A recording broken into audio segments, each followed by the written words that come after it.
અંકલેશ્વરના નવી દેવી ગામના યુવાન એ જિલ્લામાં સૌથી ઊંચું 21 ફૂટ ઊંચી ભગવાન શ્રીરામની મૂર્તિનું નિર્માણ કર્યું છે।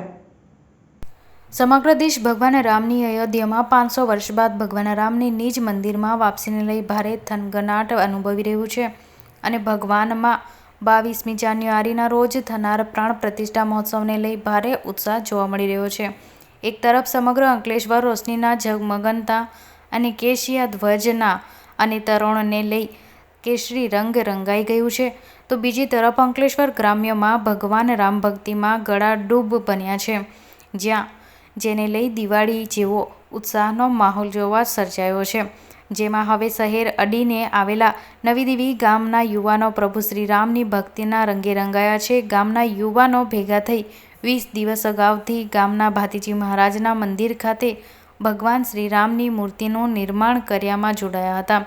ગામના યુવાનોએ થર્મોકોલ, વાંસ, કલર સહિતના સામાનનો ઉપયોગ કરીને 21 ફૂટ ઊંચી મૂર્તિનું નિર્માણ કર્યું છે અને શનિવારના રોજ મોડી સાંજે આતિશબાજી સાથે ભગવાન શ્રીરામની મૂર્તિને 108 દીવડાની આરતી ઉતારી દર્શનાર્થ ખુલ્લી મૂકવામાં આવી હતી અને આગામી તારીખ 25 જાન્યુઆરી સુધી ભગવાન શ્રીરામના દર્શન માટે પ્રસ્થાપિત કરવામાં આવી છે।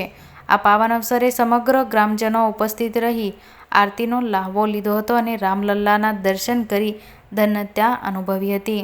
તો આગામી 25મી જાન્યુઆરી સુધી મંદિર પ્રાંગણમાં તેને દર્શનાર્થ મૂકવામાં આવી છે, જેનો લાભ લેવા અંકલેશ્વરની જનતાને જાહેર આમંત્રણ પાઠવવામાં આવ્યું છે।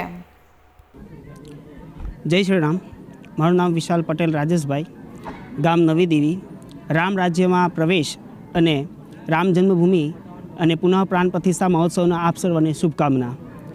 ગામ નવી દેવીના યુવાનોએ આજે 21 ફૂટની જે મૂર્તિ છે ભરૂચની સૌથી ઊંચી, જેમાં યુવાનનો થનગનાટ દેખાઈ રહ્યો છે અને તેમાં અમારા નવી દેવી ગામના યુવાનોએ બધાએ ભેગા મળીને આ મૂર્તિનું અનાવરણ કર્યું છે। આ મૂર્તિના બનાવવામાં ઘણી બધી મહેનત લાગી છે। 1 મહિના ઉપરનો સમય થઈ ગયો છે।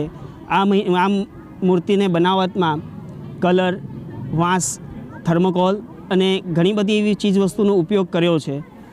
આ મૂર્તિને નિહાળવા આપ સર્વે લોકોને હું ભાવભીનું આમંત્રણ પાઠવું છું અને આ આપણે જાણીએ છીએ કે ગુજરાત નહીં આખો દેશ આ મહાઉત્સવને ઉજવવા ખૂબ જ તૈયારી જોરશોરમાં કરી રહ્યા છે।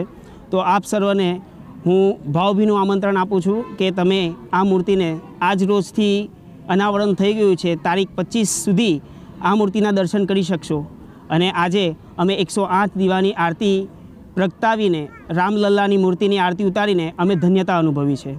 જય શ્રી રામ।